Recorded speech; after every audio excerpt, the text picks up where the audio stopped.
everyone, welcome back to my channel. My name's Sophie and today's video is going to be another finishing series that I'm in the middle of reading vlog. So before I get into the video, please remember to like this video if you enjoy it and subscribe to my channel for more bookish content. I post videos every Sunday and I primarily read fantasy, thriller and romance. My goal for the end of the year is to finish up or make progress in as many series as I possibly can. I have got way too many on the go. So as you'll have seen from my past few videos, this is a priority for me. So I'm going to be doing a lot of these vlogs. We've got the entire month of September, I think, just all series reading vlogs.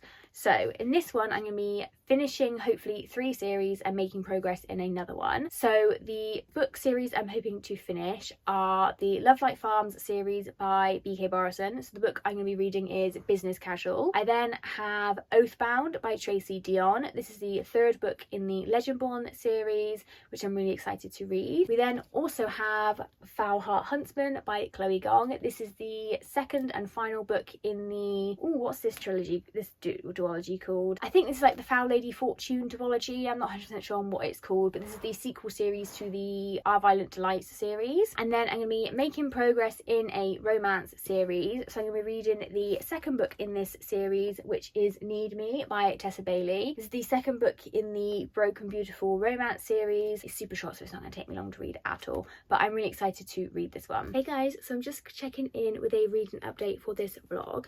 So I'm about halfway through Business Casual by B.K. Borison. This is the 4th and final book in the Love Like Farms series, and to be honest with you, I think this is sitting at around a 3-star for me. So in this one we follow Nova and Charlie. Nova is Beckett's sister. Beckett was one of the love interests in her previous book. He is a partial owner of Love Like Farms, and Charlie is Stella's half brother. Stella was the main character in the 1st book, and I just this is a fun read, don't get me wrong. Stella and Luca's wedding. Nova approaches Charlie and basically offers a one-night stand sort of friends with benefits relationship, and he turns her down, not because he's not attracted to her, but he doesn't want to ruin any potential relationship there. And then eventually they do have like a one-night stand together, and they're obviously very attracted to each other, and they both know how each other feels about each other, and then we just kind of go back and forth between like will they won't they sort of thing. And Charlie is trying to decide if he wants to keep his job in New York or if he wants to move to Lovelight. Is it called Lovelight? That's not what the town's called. I don't think. I can't remember. And Nova is opening up a tattoo studio, so he's also helping her with like the business side of things, and then we kind of go from there. So this kind of feels, I'm getting similar vibes to this one as I did with the Fiancé Dilemma by Elena Armas. I feel like this is just 2 random characters that have just been thrown together and don't really have all that much chemistry. With Love Like Farms, we follow Stella in the 1st book, and she is the owner of Love Like Farms, the Christmas tree farm. And then we follow Beckett in the 2nd book, and he is a now partial owner in that farm. And then we follow Layla, who owns the bakehouse and again is another partial owner in the farm. So that kind of made sense. We were following these 3 friends, and then I kind of feel like this 4th book was just really random 2 characters. Nova is Beckett's sister, but she's not really been a part of Love Light as a story. Like, her and Charlie have obviously been mentioned and they featured in the books like the rest of Beckett's family, but I kind of feel like unless you're going to do all the sisters, like why are we getting Nova's story? It's just a bit odd, and I don't really feel very connected to either character. Like I said, like Charlie has featured in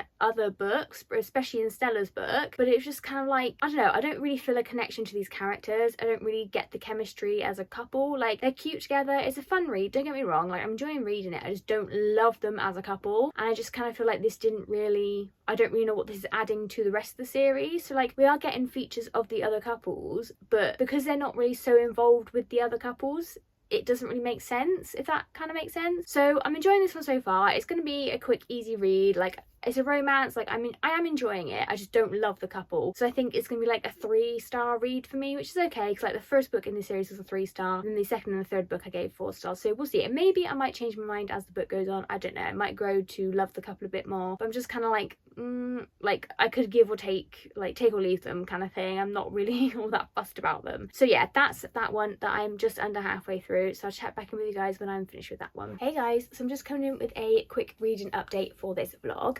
So I did finish reading Business Casual by B.K. Borison, which finishes out the Love Light series. I gave this one a 3-star rating. So to be honest with you, the issue that I had with this one is I just didn't really connect to the characters all that much. My main criticism of it is it just seemed like it was just random 2 characters that we were following. So I just kind of felt like it should have been maybe just the 3 books. I just didn't really care about this couple, to be quite honest. I think that's why I gave it 3 stars, and it got to the point where I was just kind of like skimming over a lot of the smutty scenes because I was kind of a bit bored of reading them. But yeah, like it was fun, you know, it was a quick read. That's all I can really say about it, to be honest with you. It was just 3-star average, and I don't really think I'll be thinking too much about this book in the near future, but at least that's another series done. And I am interested in B.K. Borison's next series. I think the first book is out. I think it's like First Time Caller or something. I am intrigued by that one, but I think I might wait until, you know, I've wrapped up a few more series before I go starting new ones. But yeah, I'm glad I read this one. It was fun, it was quick, and it was cute, but it was just kind of like I wasn't really attached to it. So that's that one. And then I have also started reading Oathbound by Tracy Dion. So in Legendborn we follow our main character Bree, and she is attending a kind of, I don't know how it works in the States because I'm in the UK. She's kind of attending like college but early, and when she's there she witnesses a magical attack. This group of people wipe her memory, but the memory wipe doesn't take effect, and they realise she has some kind of like magical ability as well that she was never aware of, and we kind of go from there. And it's all about like the mythology is all about Arthur and the Round Table and his descendants, and then we have like Merlins and squires, and it's really, really cool. And then we also have another type of like, so that is like one lot of magic, and then we have another magic system that Bree inherited from I think her mother's side. I think both, I can't remember. There's also like rootcraft, which we learn a bit about, and there's a lot of commentary on like racism and things like that. The first book was 5 out of 5 stars. I absolutely loved it. I've read that one twice. And then the second book I think I gave a 4-star rating. There's been a bit of a gap between the second and the third book, and I was worried that I was maybe going to have to reread it. So far I'm really understanding. I can remember things that have gone on. At first I was a bit confused because there's a lot of characters in this book. So we obviously have like the whole sort of Arthur and the Round Table side of things. So we have this whole magical society of like Arthur's descendant, and then like Lancelot's descendant, and all of that kind of thing. And then a lot of people in the society. We've got like the Merlins and the squires and everyone's parents and things like that. And then we have the rootcraft side of things, and then just the general school side of things. This is all going on as well like 3 months after Bree's mother died, and so she's really grieving her mother, and like she thinks there's more to her mother's death than she's been told. So the first book 5 out of 5, second book I gave 4 out of 5. This one I'm really enjoying so far. I think I'm about 38% of the way through. Now this one is quite a bit longer than the first 2. I think I'm reading this one on my Kindle, so it says it's like 600 something pages, and I'm sure the first 2 were like 400. I can't remember, but I'm really enjoying this one so far. Tracy Dion is really good at like throwing you back into the story but kind of reminding you of what's happened, and like really slowly building up everyone's perspectives. Following quite a few different perspectives in this one as well, and it is easy to keep track of them. I'm not struggling now that I kind of remember who was who. This one's really, really good. I'm really enjoying it. I just wish I had a bit more time to read it at the moment. I'm struggling a bit to find the time to read it, but yeah, really liking this one. It's just really fun being back in this world, and there's been a bit of a gap between the second and the third book, so like I said, I was worried I'd have to reread it, but I'm absolutely fine. Yeah, really, really enjoying this one so far, so I'll check back in with you guys when I'm a bit further through on that one. Hey everyone, so I'm just coming in with a quick reading update for this vlog. So first of all, I'm really sorry if you can hear the rain outside. It's absolutely storming outside and I can't really help the rain, so if you can hear that, I do apologise. It does make for a great reading atmosphere though. So I have finished reading Oathbound by Tracy Dion. Now at the beginning of this vlog I said that this was the third and final book in the Legendborn cycle. I was wrong. So we get to sort of 80% of this book and I'm thinking there's quite a few plot points here that we don't seem to be anywhere near wrapping up. There's so much going on that yeah, it's just nowhere near resolved, and like definitely can't be resolved in the final 20%. And so I looked on Goodreads and there is a 4th book. There's a 4th book coming out in 2027. So this vlog is supposed to be like finishing book series, and we are not doing that with this book. However, I am now up to date on this series, so I'm kind of happy about that. If I knew that going in, I probably would have left this 3rd book until closer to 2027, because that's when the 4th and final book comes out. I would have probably left it closer to then, and then probably reread the whole series. Actually, I've read Legendborn twice, and I would like to go into the final book with all of everything that's happened fresh in my mind, so I will probably reread that series nearer to the time, so at least I'm up to date. So I did really enjoy this book. I gave it a 4-star rating. I think it was a very solid installment in this series. For me, Legendborn is still my favourite. I've read it twice, gave it 5 stars both times, and the second and third book have both got 4 stars, so absolutely fantastic series. I really enjoyed the different perspectives that we got from all the different characters, because everyone was in different locations and there was so much going on. I do think a lot of this was quite dragged out. Like, there was a sort of bit in the middle where I was kind of like, what is the relevance to the sort of overarching plot here? But the ending did tie it all in together, which I really appreciated, so that's why I gave it 4-star rating. It was still really, really solid. The writing style was really compelling. You know, Tracy Dion really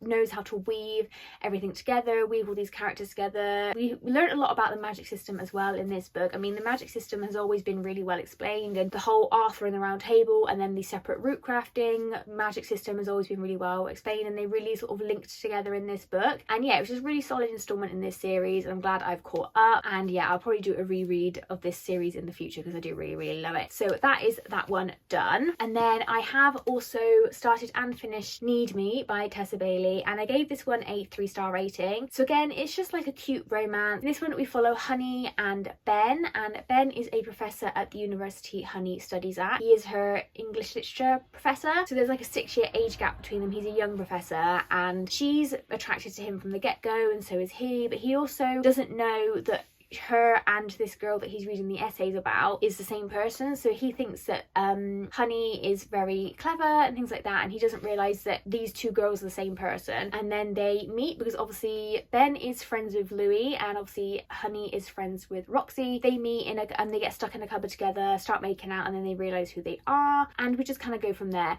So this one was a bit frustrating in parts because Ben just kept messing up, and it was just a lack of communication. I think if they had spoken and talked about what was worrying Ben was obviously he is her professor, and I think if they had just had a conversation around that would have solved a lot of their issues. So like, it was fun, it was super quick because it is literally only 240 odd pages or 237 pages, so it's really not long. It didn't take me long to read at all, but it was just a bit frustrating. I think that's with this series because it's so short and everything happens in such a small amount of time that when they have like 3 big fallouts in the space of like a week, you just sort of, it just gets a bit annoying, doesn't it? But this one was really cute. I'm glad I've read it. I've got like a couple more Tessa Bailey books to read and I'm caught up on her backlist, apart from the series that I've not finished. But yeah, this was cute. Like, I wouldn't necessarily recommend it. If you're interested in this series, I would read it, but I wouldn't say that this is the best romance series I've ever read in my life. Like, it's pretty forgettable, to be honest with you. I read it a couple of days ago, or I finished it a couple of days ago, and I can't really remember too much of what had gone on in here. But yeah, this was kind of cute, and I'm excited to finish out this series in another reading vlog. And then I have also started Foul Heart Huntsman by Chloe Gong. It's downstairs, so I don't have it. I'm only about 90 pages into this one so far, but it starts off pretty much instantly after the previous book finished, and we are dealing with the repercussions of that. So obviously Foul Lady Fortune, she has been exposed, everyone knows who she is, so she is dealing with that, and I'll go into the plot properly a bit more once we've established like where we're going with this book. But it seems to be just like a bit of a continuation of the same plot, in that she's trying to stop what happened to her happening to other people and try to take down the bad guys in this scenario. So I will carry on reading that one and come back with a further update on that one.